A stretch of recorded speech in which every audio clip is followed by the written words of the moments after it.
السلام عليكم ورحمة الله. مرحبا بكم على قناة كوزين فاميلي. اليوم ان شاء الله تلبية الطلب ديالكم غنشارك معكم 3 ديال الانواع ديال الخبز.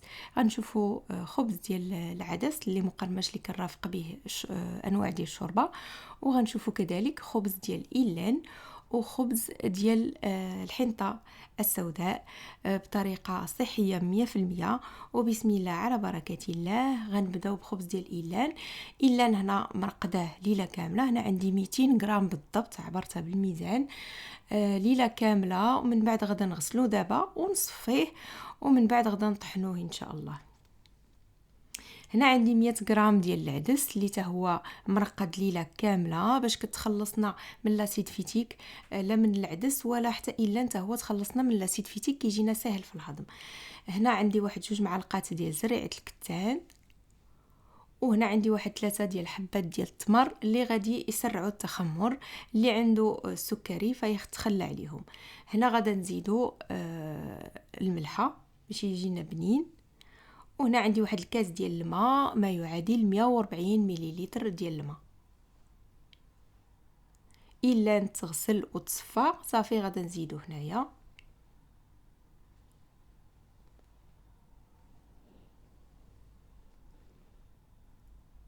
هاد الخبز صالح حتى للاطفال، غني بالحديد، غني بالمغنيسيوم، غني بالنحاس، يعني متكامل. يعني غير هذا مع زيت البلديه راه كليتي احسن خبز. هنا حتى غنطحن مزيان، عاد غنزيد الزعتر باش الزعتر ما يعطينيش ديك المروره.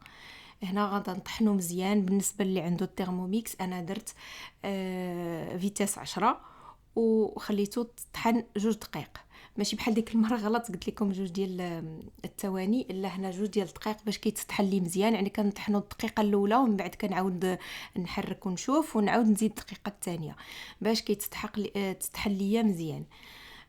كيولي يعني عجينه، يعني داك ايلان صافي كيتهرس مزيان كيولي عجينه وكيجيني الخبز زوين. هنا غادا نزيد الزعتر كيف قلت لكم، راه حكيته غير بين يديا باش يعطيني غير ديك النكهه الزوينه اللي فيه وما يعطيناش ديك المروره. وغنزيد زيت زيتون. زيت زيتون كيف شفتوا راه ما زدتش بزاف، ما كاملش ديك معلقه. وهنا انا اختاريت انني نزيد مطيشه مجففه اللي كتبقى اختياريه. ممكن ديروا الزيتون الا بغيتو، يعني كتجي واحد النكهه واحد الريحه. هذا الخبز هذا كيجي هائل. غير هو هو مشبع ولكن مع بنين كيتكال، ولكن غير كولو بالصحه والراحه، لان ما كيطلعش لا الجليسيمي ولا ولا كيضر، يعني في كيجي صعيب في الهضم، يعني كيجي سهل جدا في الهضم لانه مرقد. وزياده على ذلك غنزيدو نخمروه، غيزيد مازال نستافدوا من المعادن اللي فيه بفعل التخمر. هنا غادا نخليه انا يتخمر 24 ساعه. كنديروا هذا الخبز ملي كنكونوا ما محتاجيش ليه، يعني كيكون عندنا ديجا واجد شي حاجه، ومن بعد حنا كنوجدوه ونخليوه يتخمر على خاطره. انا هنا بغيت نتفك منه، يعني ممكن نخليوه يتخمر وعاد نقادوه نديروا ليه الفورم اللي بغينا، يعني الحجم اللي بغينا. انا هنا يعني قررت باش نديرو هنا مباشره في المول ونخليهم يخمروا على خاطرهم، ما كنتش محتاجه ليهم.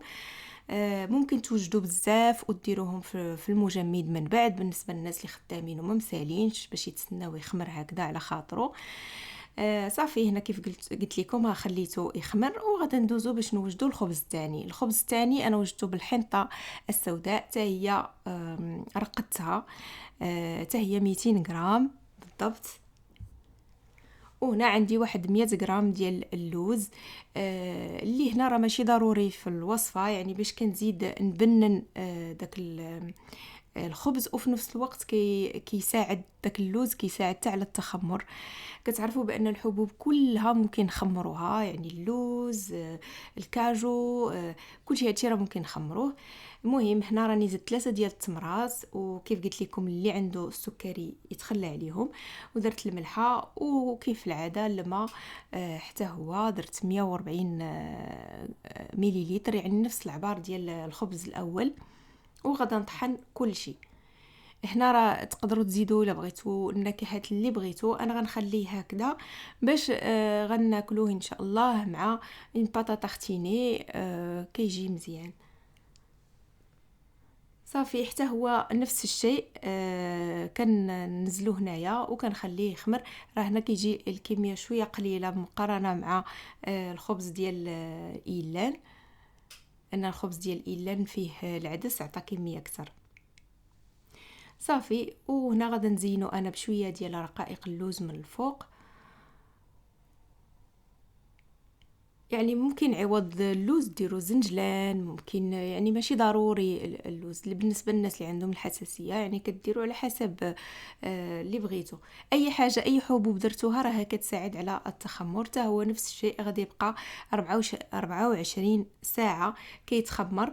ومن بعد الناس اللي عندهم الخميره البلديه اللي سون غلوتين ممكن يستعملوها. ان شاء الله انا غنوجدها معكم باذن الله. هنا غندوزو الخبز الثالث بالعدس. العدس عندي تقريبا شي 200 غرام تما مرقده. انا زدت هنايا زرعه الكتان 2 ديال المعالق، وهنا الزيتون. بالنسبه اللي ما كيبغيش ديك المروره ديال الزيتون الاسود، انا كتعجبنا حنا كاملين في الدار، فممكن ديري الزيتون الاخضر حتى هو كيجي رائع جدا. كنديروا ديك 200 غرام ديال العدس اللي حتى هو مرقد. انا دائما القطاني كلها كنرقدها. كندير هنا واحد الفص ديال الثوم، وبالنسبه وكندير هنايا زيت الزيتون.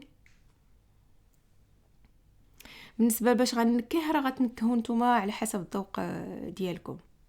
انا درت الحار كنبغيو. هنا درت ما بغيتش ندير ديك المخمره لان بغيتو يجي حار، بغيت النكهه ديال الحروره تخرج، لان ديك المخمره ما تكونش حاره بالمره. زدت شويه ديال الكمون ودرت هنا القزبر يابس. صافي، وكنزيد هنايا الماء،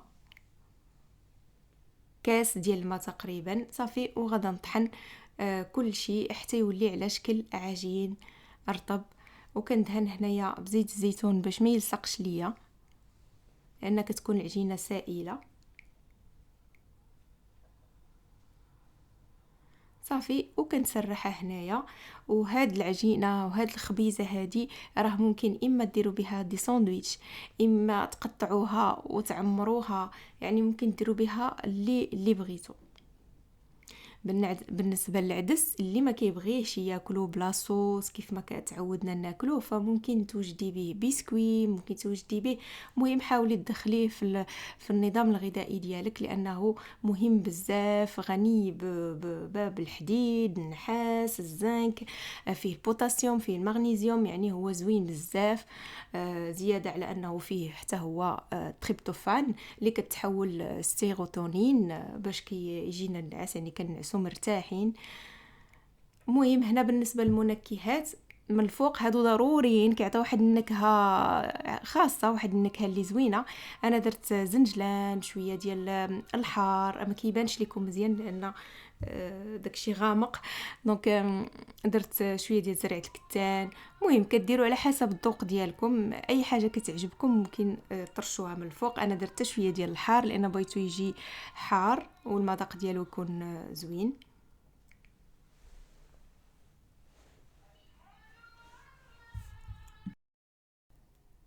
صافي، وكندخلوه الفران يطيب على درجة الحرارة 180. كيطيب من التحت ومن الفوق. اما كنخليوه يتقرمش مباشره، او هنا بغيت غير جبدتو يعني هكذا رطب ونوريكم بان راه ممكن تعمروه كيف قلت لكم. ممكن يعني كاين بزاف ديال الافكار. الا بغيتو راه فيما نوجد نقدر نشارك معكم ان شاء الله. الله يوفقني، نعدي بزاف ديال لي زاكتيفيتي ما كيبقاش ليا الوقت نصور بزاف. فهانتوما يعني ممكن تعمروه بهالطريقه هذه، ولا تعمروها كامله كيف ما غنوريكم هنايا. تعمروه اما ديروها بارده، يعني تعمروها بالخضر المخلله، تعمروها مثلا بلا صوص ديال لافوكا. نعطيكم بزاف ديال الافكار. يعني راه ممكن ناكلو صحي وبنين والصحه ديالنا تستافد. ولان الجسم السليم يعني ضروري ضروري ضروري صراحه ناكلو صحي، باش حتى لان الاكل الصحي كيأثر حتى على الصحه النفسيه. يعني فاش كتكوني كتاكلي مزيان كتكوني مرتاحه حتى نفسيا. يعني نقص الفيتامينات، نقص البوتاسيوم، نقص المغنيسيوم راه كيدير اضطرابات حتى نفسيه ومزيان حتى الناس اللي تيجيهم الام الدوره الشهريه الى اخره. وخاصنا نوازنوا الاكل ديالنا، لان كناخذوا شويه المغنيسيوم من هنا، شويه البوتاسيوم من هنا، شويه كنحاولوا يعني، لان لا بقينا ناكلوا غير داك الاكل الميت راه الجسم ديالنا كيفقد بزاف ديال الفيتامينات. وعاد لو ستريس، لان لو ستريس راه ما يمكنش نتخلاو عليه، ضروري كنكونوا ستريسي بزاف ديال الحوايج كنستريسيو في حياتنا. فمهم كنحاولوا نوازنوا شويه من هنا شويه من هنا الى اخره. مهم باش ما نخرجوش على الموضوع، ها هو دابا الخبز هنا راه 24 ساعه باش خمر. شفتوا راه بدا كيتشقق، يعني خمر طبيعيا. يعني دوك الجانس وداك المكونات مع بعضياتهم وخمر، لان اصلا هما الحبوب كلهم قابلين للتخمر. كي شفتوا يعني ملي يبان لكم تشقق، يعني على حسب درجه الحراره اللي عندكم في الدار. انا عندي الدار سخونه، يعني الا كانت الدار عندكم بارده بزاف فيقدر 24 ساعه ما تكفاش يعني الصراحه. فمهم ملي يبان لك تشقق راه خمر. الا كانت عندك ديجا واجد عندك واجده عندك الخميره البلديه سون غلوتين، ما استعمليها راه غادي تسرع لك التخمر. وكاينه واحد الطريقه اخرى بالنسبه اللي عنده اللبن، يعني ممكن يزيدوا اللبن كيسرع التخمر حتى هو.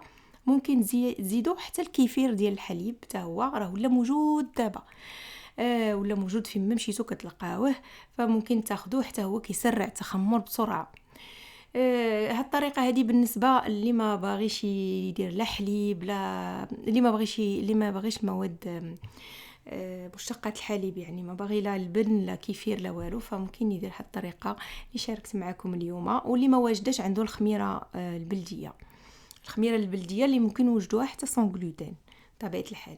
راه كيفاش كنت كنشارك معكم شحال من مره فيديوهات اللي كيكون فيهم الروتين ديال النهار كامل. شحال من مره قلت لكم مثلا ملي كنوجد شي حليب كيبقاو دوك البقايا كنزيدهم ديما في الخميره البلديه وكيسرع ليا التخمر.